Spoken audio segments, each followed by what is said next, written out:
Você já escutou aquela frase? Se o cristianismo nunca tivesse existido, estaríamos 1000 anos mais avançados na ciência? Essa frase aparece em vídeos virais, debates acalorados, memes e postagens que fazem sucesso nas redes sociais. A ideia é simples, que o cristianismo travou a ciência, perseguiu mentes brilhantes, queimou livros e afundou o mundo numa idade das trevas. Mas será que isso é mesmo verdade? Ou será que estamos apenas repetindo, sem pensar, um mito moderno mal contado? E aqui vai um spoiler. Se você acha que a igreja só atrapalhou a ciência, se nunca entendeu a relação da fé com a tecnologia, ou se pensa que os direitos humanos são laicos por natureza, este vídeo vai virar sua cabeça.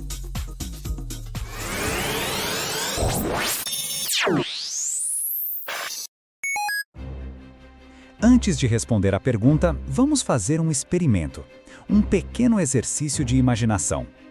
Feche os olhos por um segundo e tente visualizar como você imagina que seria um mundo em que o cristianismo nunca existiu. Agora, abra os olhos e olhe ao seu redor. A universidade onde você estudou pode riscar.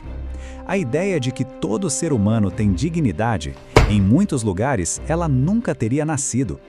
As leis de Newton, os cálculos de Pascal, as órbitas de Kepler, talvez nunca tivessem sido descobertos. As pinturas de Michelangelo, as catedrais góticas, a música de Bach, silêncio. Os hospitais públicos, as redes de caridade, a noção de compaixão institucional, tudo isso poderia nem ter existido. Parece exagero? Talvez, mas e se for justamente o contrário? E se o cristianismo não travou o progresso, mas foi um dos motores invisíveis por trás das maiores conquistas da civilização ocidental? É isso que esta série de vídeos vai explorar, com fatos históricos, fontes sólidas e, por que não, uma pitada de bom humor. E para começar com força total, vamos direto ao ponto mais polêmico. O cristianismo atrapalhou ou impulsionou a ciência? Você já viu esse filme antes? Um cientista visionário, cercado por inquisidores raivosos, é silenciado porque suas descobertas desafiam a fé. Ele representa a luz da razão, eles, as trevas da religião. Parece roteiro de Hollywood, não é mesmo? Mas, e se essa imagem, tão repetida quanto sedutora, fosse uma distorção histórica com mais apelo dramático do que factual? Neste capítulo vamos desmontar esse mito, com 5 fatos históricos que você provavelmente nunca aprendeu na escola e que podem mudar completamente sua visão sobre ciência e fé. 1. A ciência não nasceu apesar do cristianismo, mas dentro dele. Para entender melhor, precisamos voltar no tempo, para uma Europa mergulhada no caos após a queda do Império Romano. A cultura clássica, com todo o conhecimento acumulado pelos gregos e romanos, estava à beira da extinção. Quem salvou esse legado? Monges cristãos. Em mosteiros isolados, esses homens passavam a vida copiando à mão, sim, à mão, manuscritos de Aristóteles, Galeno, Ptolomeu. Astronomia, medicina, filosofia, tudo isso sobreviveu porque alguém com uma batina acreditava que estudar a criação era uma forma de honrar o Criador. Pode parecer modesto, mas sem esse trabalho silencioso, talvez todo o legado da antiguidade clássica tivesse se perdido. E não foi pouco. Mas o cristianismo não parou na preservação. Ele acreditava em algo revolucionário para a época, que o universo tinha ordem. E mais, que essa ordem podia ser descoberta. 2. O universo era digno de estudo por ser obra de Deus. No coração da cosmovisão cristã estava uma ideia revolucionária para a época.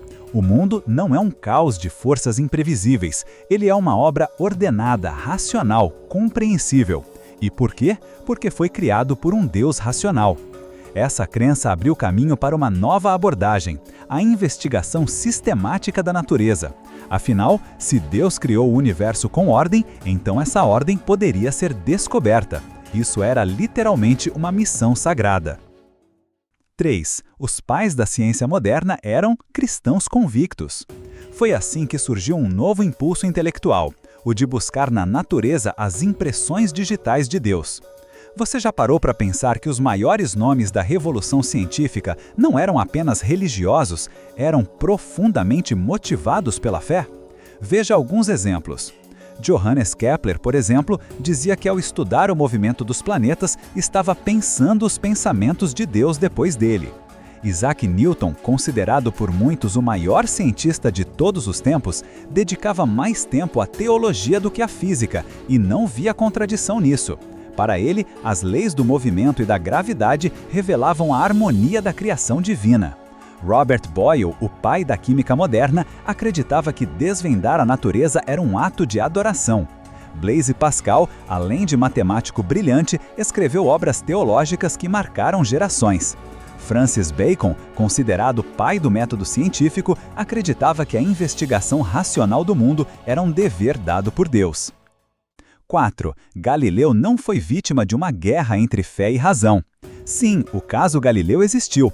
Ele teve conflitos com autoridades da igreja. No entanto, o caso é frequentemente simplificado de forma injusta. Galileu era cristão e continuou sendo até o fim da vida. Os conflitos envolviam tanto política quanto personalidade e não podem ser reduzidos a um duelo entre ciência e religião. Na verdade, muitos dos que o apoiaram também eram religiosos, inclusive dentro da própria igreja. 5. As universidades cristãs eram centros de ciência.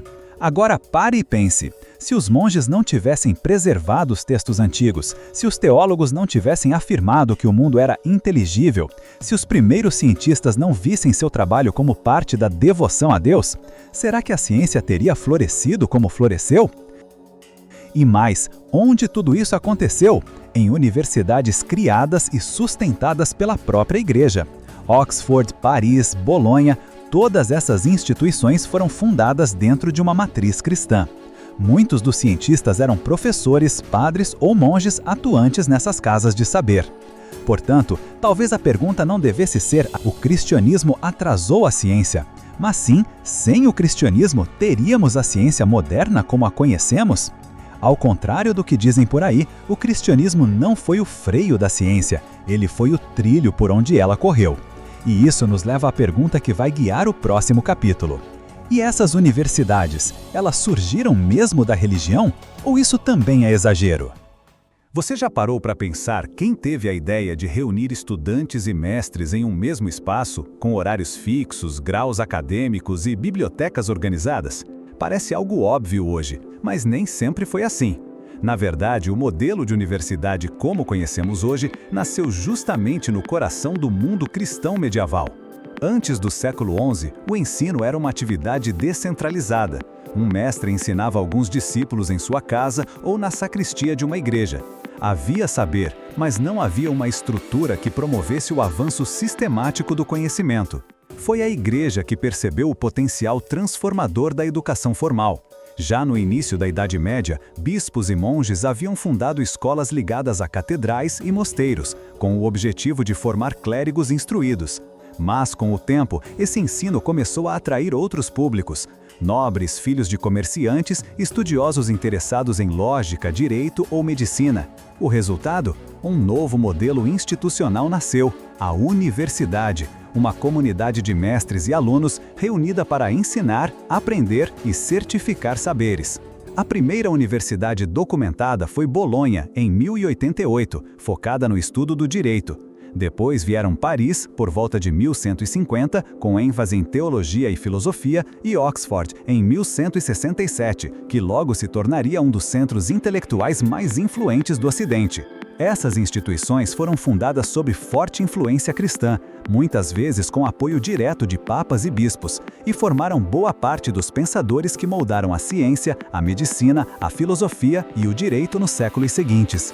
E não pense que eram escolas de padres. O currículo era surpreendentemente amplo. Filosofia natural, o embrião da física, astronomia, matemática, lógica, gramática, retórica, medicina e direito canônico. Era ali que se aprendia a pensar com clareza, argumentar com método e buscar a verdade com rigor. Mais do que centros de ensino, essas universidades eram laboratórios culturais, onde o saber era tratado como algo sagrado. Para muitos mestres cristãos, buscar o conhecimento era uma forma de se aproximar de Deus, como uma oração com livros e debates. Um exemplo marcante é Thomas Bradwardine, reitor de Oxford no século XIV, apelidado de Doutor Profundo. Apaixonado por matemática e astronomia, Brad Warden dizia que estudar o universo era uma forma de celebrar uma missa com números e constelações. Esse modelo se espalhou. De Bolonha, Paris e Oxford surgiram dezenas de universidades filhas, que levaram o método e o espírito do saber cristão para o resto da Europa. Graças a elas, o Ocidente construiu uma rede intelectual sólida capaz de sustentar o florescimento da ciência, da filosofia e do pensamento moderno. E aqui vai uma provocação. Sem essas universidades cristãs medievais, será que nomes como Newton ou Descartes teriam sequer existido? Pode parecer um detalhe, mas a existência de um lugar físico, institucional, protegido e incentivado para a busca do conhecimento foi decisiva, e esse lugar foi construído dentro da matriz cristã. Mas será que só o conhecimento foi influenciado pelo cristianismo? E quanto ao valor das pessoas? De onde veio a ideia de que todo ser humano tem dignidade, direitos e valor intrínseco, independentemente de força, status ou utilidade? Se inscreva no canal, pois no próximo vídeo nós vamos explorar justamente isso, como o cristianismo influenciou a origem dos direitos humanos. E prepare-se, as respostas talvez te surpreendam ainda mais do que a história das universidades. Até o próximo vídeo.